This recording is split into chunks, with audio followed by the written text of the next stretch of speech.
Hey, yo, what's up, YouTube, man? It's your boy, Ashton Jackson. And in today's video, I'm gonna be updating you guys on injuries, news updates. For example, a couple topics I want to talk about is CeeDee Lamb going to the facility and working on his hands after the loss.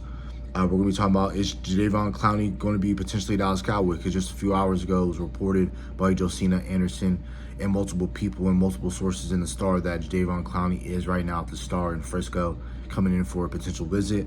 And then we're going to be talking about the defensive tackle situation, like Perrin Winfrey going on IR and Mozzie possibly still not seeing the field. Jaydon, will Jaydon Blue see the field? We're going to be talking about that as well. And then last but not least, we're going to be talking about who needs to be playing better heading into week 2 against the New York Giants. So before we hop into the video, I would appreciate if you guys would like the video, subscribe if you're new, comment, and share my video with anyone who you think will enjoy my content.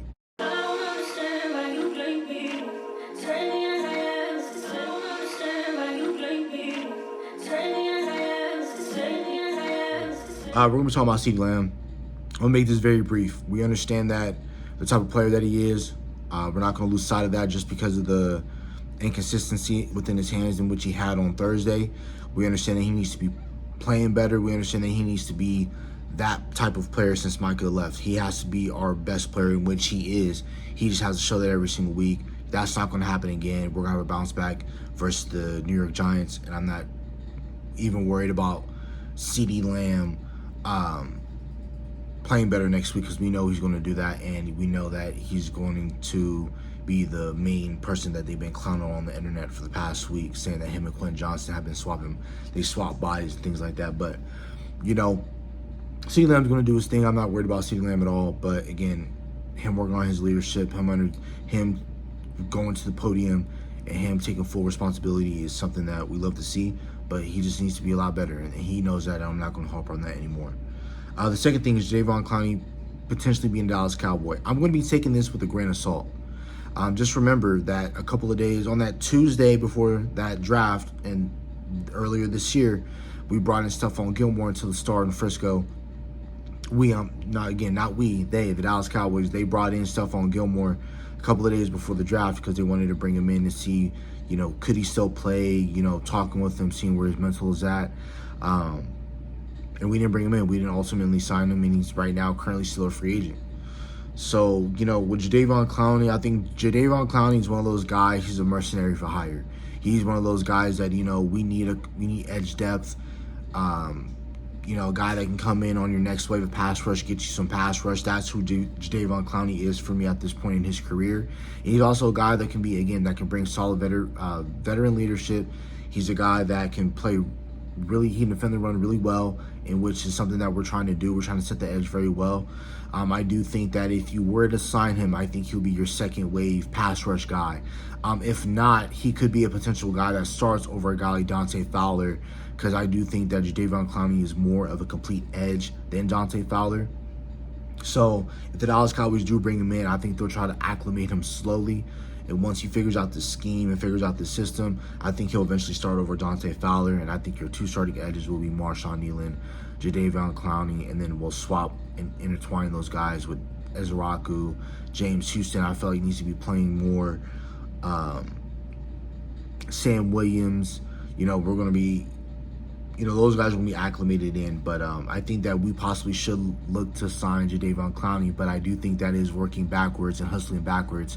That you trade away your best pass rusher, saying that you want to get better at stopping the run, and then you're in free agency trying to look for another really good pass rusher or something of that nature. So that's pretty funny to see.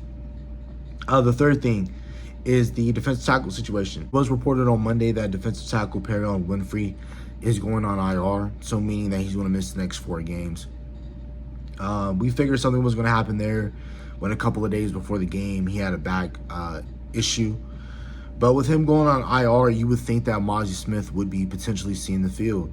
But then there was reports and, they were talking, meaning, your Nick Harris, Patrick Nosey Walker, those guys were talking to Brian Schottenheimer, and it was reported that, then also Jerry went on the radio saying that Mozzie Smith is potentially a guy that's possibly not going to be seeing the field week 2. And if this is a guy that's going to be inactive, you're just probably, in my opinion, if he's not going to see the field, just cut ties with him. I understand you want to keep him, just break glass in case of emergency type. But if you're the Dallas Cowboys, I'm possibly trying to look in free agency. I'm still trying to go out, possibly trying to even look for or even trade for a defensive tackle. If you want to bring in a guy that can be better than Molly Smith, let's do it now. You see Philadelphia's looking, they've already traded for a guy to upgrade their backfield. They signed an edge player. They're trying to get better as well. If you're the Dallas Cowboys, you should be looking to do the same thing at that defensive tackle position. Yes, understanding that you have Osa, understanding that you do have Kenny Clark, but you want to have another wave of defensive tackles that when those guys leave, it's not a major drop-off, right? And I just think that, in my opinion, I just think that Molly Smith is just a lost cause for the Dallas Cowboys. Do I feel like he can potentially go to the Chargers because that's where Harbaugh is at, Jim Harbaugh, and had him over at Michigan and was part of the reason why he got drafted in the first round when he was over there. So is that a potential team that looks for him? Sure, if you were to let him go, I can potentially see that.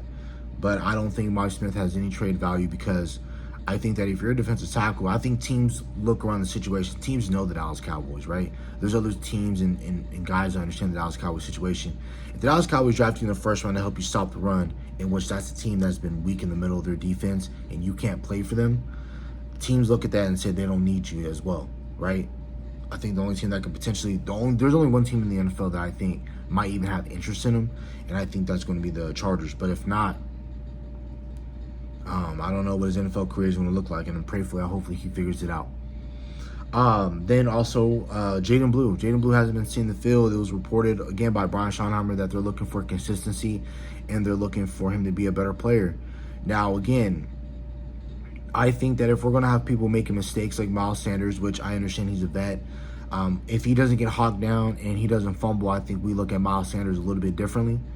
But again, having the vets play week one against a rival and understanding the intensity of the game is kind of like a playoff game, kind of.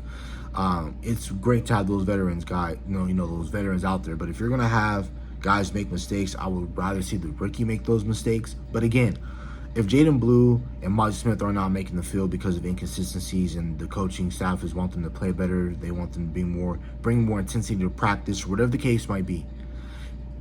For me, Brian Schottenheimer is remaining and keeping that same message that what he was saying back in June, July, early May, that, they're looking for consistency. The best guy is going to play. The best guys are going to see the field. And if they see any drop off in play, they're going to have to make a change. And I love that they're keeping, and that message is remaining the same. Because we understood that back in prior regimes, whether it was under Mike McCarthy or under Jason Garrett, that if we drafted you high or the media wanted this player to play a lot, that sometimes the Dallas Cowboys would feel inclined to play them. So, for example, like with Kelvin Joseph, the Kelvin Joseph situation. We drafted him in the second round, and as soon as the defensive back got hurt, who would be going out there? Kelvin Joseph. So, and then Molly Smith was playing a lot of snaps in the first few years of him playing here under Mike McCarthy, because why? He was a first-round pick. So I understanding and knowing that Brian Schottenheimer is not obligated to play you just because of your draft status, I really appreciate that, because, again, in prior regimes, Taco was still playing, and Taco wasn't that great of an edge when he was here. You know what I mean? So I like that the politics are not politicking right now. And I like that. And then moving on to our last topic of the video, who needs to play better going into week 2? I think there's a couple of players. Other than CeeDee, I think that's a given. I think he's going to play better for you next week. Miles Sanders is another guy that needs to be playing better.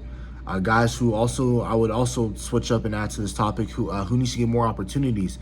I think a player that needs to get more opportunities, in my opinion, is Javonte Williams. I think Javonte Williams needs to get more opportunities. Understand they only got 15 carries.